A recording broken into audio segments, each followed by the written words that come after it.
This Karen Rosa's obsessive and compulsive journey.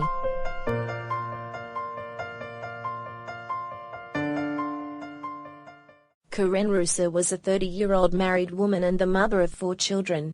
Although she had been having anxiety-related problems for a number of years, she had never sought professional help prior to this time. During the preceding 3 months, she had become increasingly depressed. Her family physician finally suggested that she seek psychological services. For the past several months, Karen had been experiencing intrusive, repetitive thoughts that centered on her children's safety. She frequently found herself imagining that a serious accident had occurred, and she was unable to put these thoughts out of her mind. On one such occasion, she imagined that her son, Alan, had broken his leg playing football at school. There was no reason to believe that an accident had occurred, but Karen brooded about the possibility until she finally called the school to see if Alan was all right. Even after receiving reassurance that he had not been hurt, she was somewhat surprised when he later arrived home unharmed. Karen also noted that her daily routine was seriously hampered by an extensive series of counting rituals that she performed throughout each day. Specific numbers had come to have a special meaning to Karen. She found that her preoccupation with these numbers was interfering with her ability to perform everyday activities. One example was grocery shopping. Karen believed that if she selected the first item, for example, a box of cereal, on the shelf, something terrible would happen to her oldest child. If she selected the second item, some unknown disaster would befall her second child, and so on for the 4 children. The children's ages were also important. The 6th item in a row, for example, was associated with her youngest child, who was 6 years old. Thus, specific items had to be avoided to ensure the safety of her children. Obviously, the rituals required continuing attention because the children's ages changed. Karen's preoccupation with numbers extended to other activities, most notably the pattern in which she smoked cigarettes and drank coffee. If she had 1 cigarette, she believed that she had to smoke at least 4 in a row or one of the children would be harmed in some way. If she drank 1 cup of coffee, she felt compelled to drink 4. Karen acknowledged the irrationality of these rituals but, nevertheless, maintained that she felt much more comfortable when she observed them conscientiously. When she was occasionally in too great a hurry to perform the rituals, she experienced considerable anxiety in the form of a subjective feeling of dread and apprehension. She described herself as tense, jumpy, and unable to relax during these periods. Her fears were most often confirmed because something unfortunate invariably happened to one of the children within a few days after each such failure. The fact that minor accidents are likely to occur at a fairly high rate in any family of 4 children did not diminish Karen's conviction that she had been directly responsible because of her inability to observe the numerical rules. In addition to her obsessive ideas and compulsive behaviors, Karen reported dissatisfaction with her marriage and problems in managing her children. Her husband, Tony, had been placed on complete physical disability 11 months prior to her first visit to the mental health center.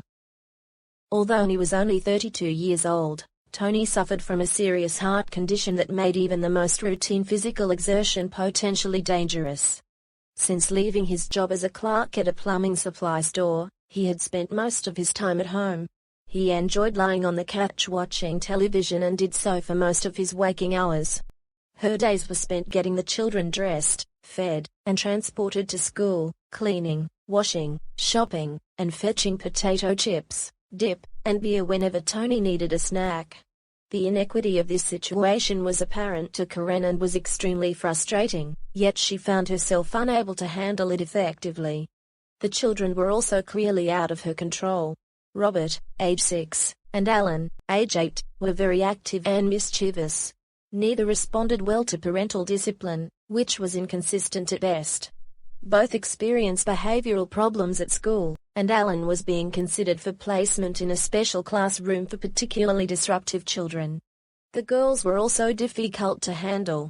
Denise, age 9, and Jennifer, age 11, spent much of their time at home arguing with each other. Jennifer was moderately obese.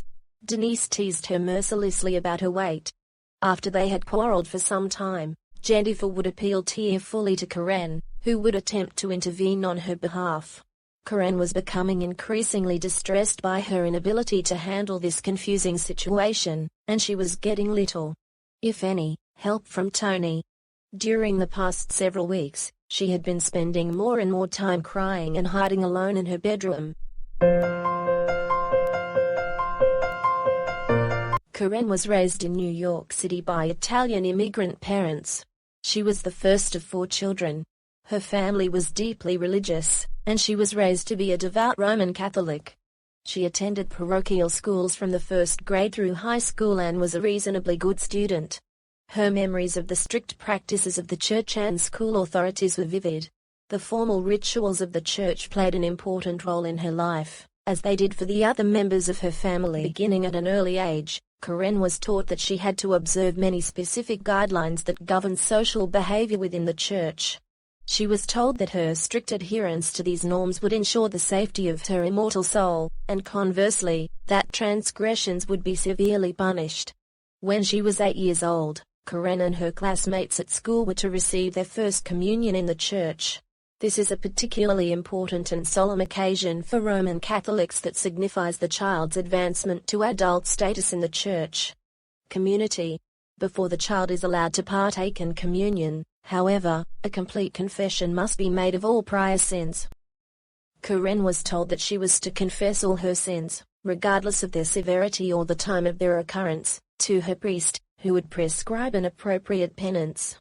She remembered her parents' and teachers' warnings that if she failed to mention any of her sins, her soul would be banished to hell for eternity. This threat was still vivid in Karen's mind many years later.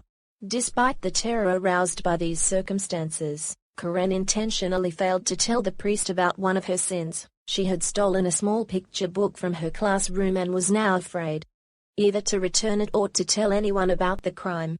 She lived with intense guilt about this omission for several years and could remember having occasionally terrifying nightmares that centered on imagined punishments for not providing a complete confession. In subsequent years, Karen intensified her efforts to abide by even the minutest details of church regulations, but she continued to harbor the conviction that she could never atone for this mortal sin.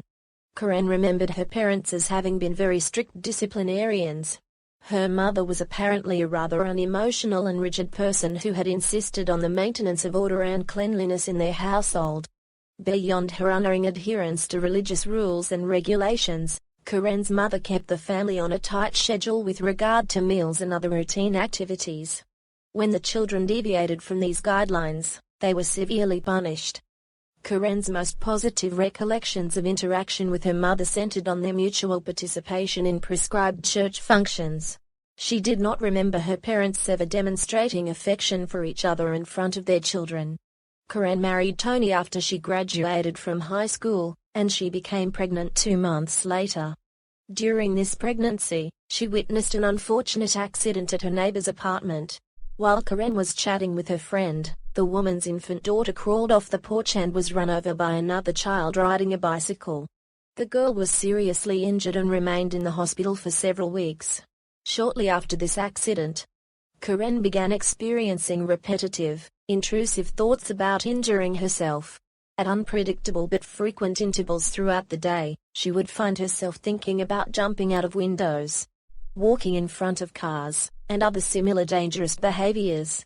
These thoughts were, of course, frightening to her, but she could not prevent their occurrence.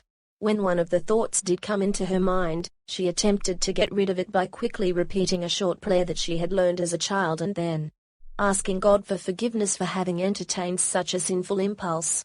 This procedure was moderately successful as a temporary source of distraction, but it did not prevent the reappearance of a similar, intrusive thought several hours later. These thoughts of self-injury occurred less frequently and seemed less troublesome after the birth of her first child, Jennifer, perhaps because Karen was soon preoccupied with all the responsibilities of caring for the baby. During this same time, Karen began to be disillusioned with the church. Her distress centered on a number of reforms that had been introduced by Pope John and the Ecumenical Council. The Mass, for example, was no longer said in Latin, and non-clerical persons were allowed to administer various rites of the Church. Similarly, Church members were no longer admonished to give up meat on Fridays, and other rituals were modified or completely eliminated. Most people found these changes refreshing, but Karen was horrified. The church's rituals had come to play a central role in her life. In de-emphasizing the importance of traditional rituals, the church was depriving Karen of her principal means of controlling her own destiny. She was extremely uncomfortable with these new practices and eventually stopped going to church altogether. When Jennifer was 9 months old, Karen once again became pregnant. She and Tony decided to move to the suburbs, where they would be able to afford a house with a yard in which the children could play. Although she was proud of their new home, Karen began to feel depressed during this period because she missed her old friends.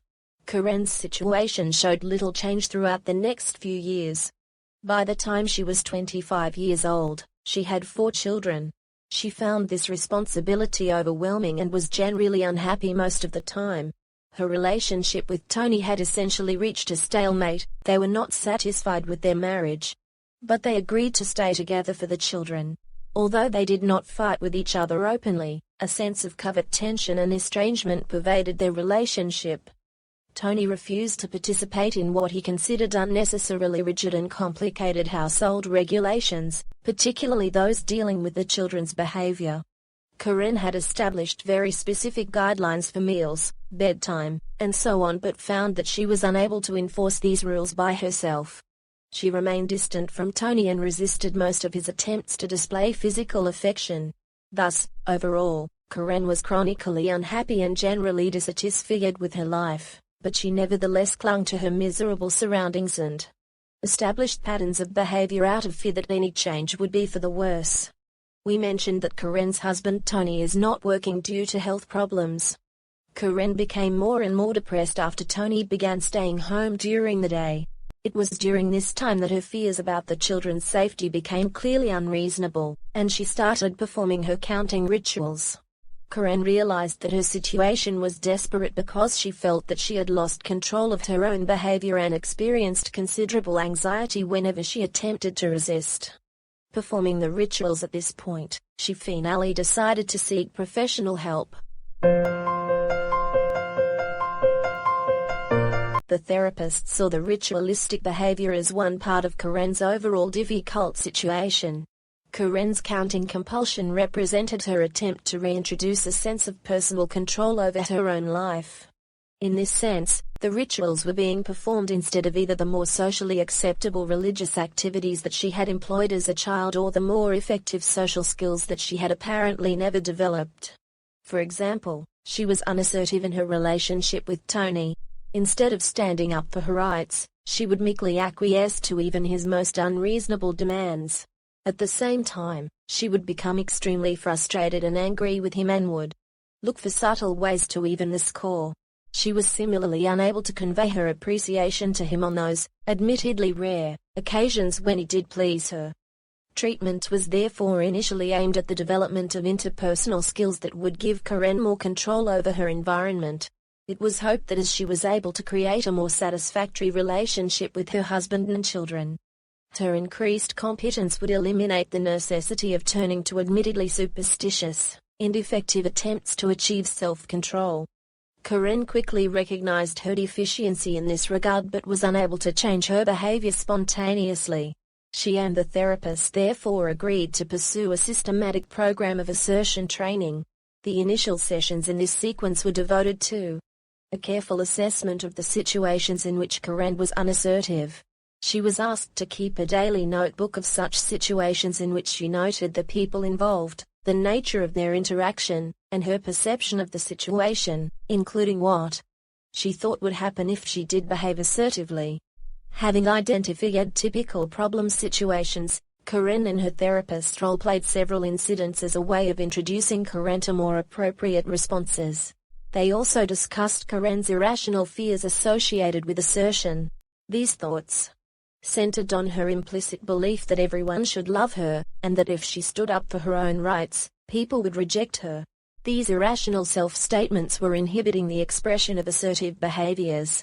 After Karen became proficient With such exercises in the therapy sessions, she was asked to start practicing her new skills in real-life situations outside the clinic.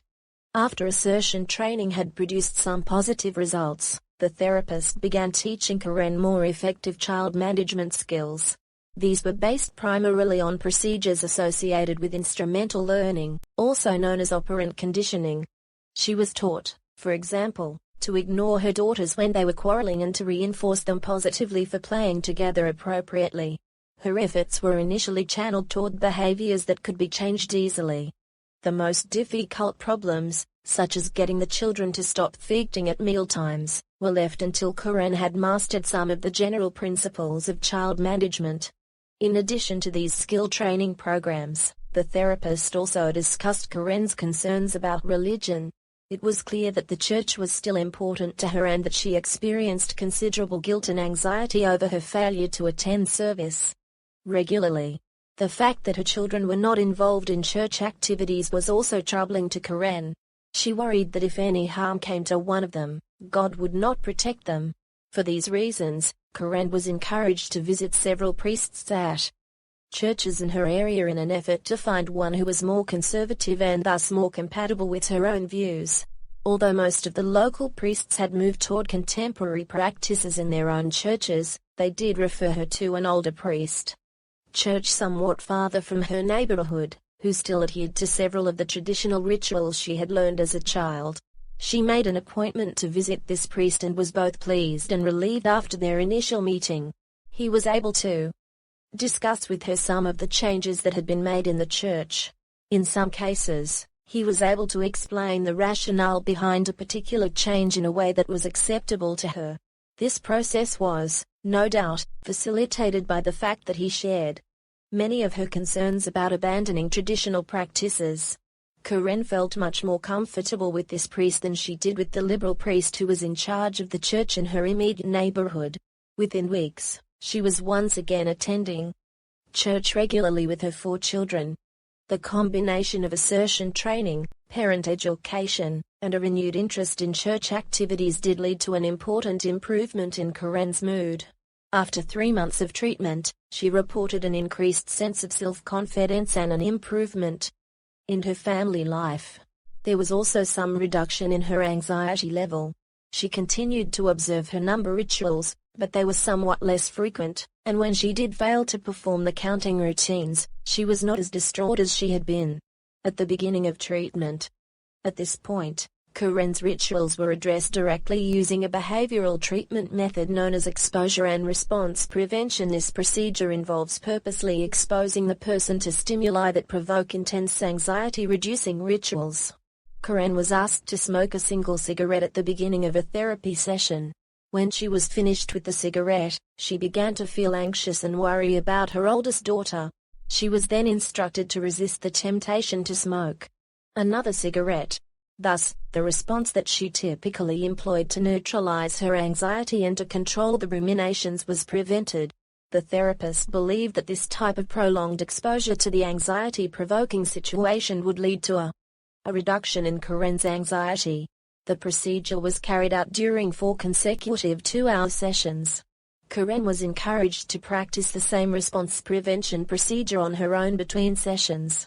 When she had mastered the cigarette smoking problem, the procedure was extended progressively to other similar situations in which she had been concerned about numbers. Treatment was terminated after 20 sessions. Karen was no longer depressed and had not engaged in her compulsive counting rituals for 4 weeks. The children were better behaved at home, and Karen had plans to institute further changes in this regard. Her relationship with Tony was somewhat improved. Although he had become quite upset initially when Karen began to assert herself, he became more cooperative when he saw an improvement in her adjustment.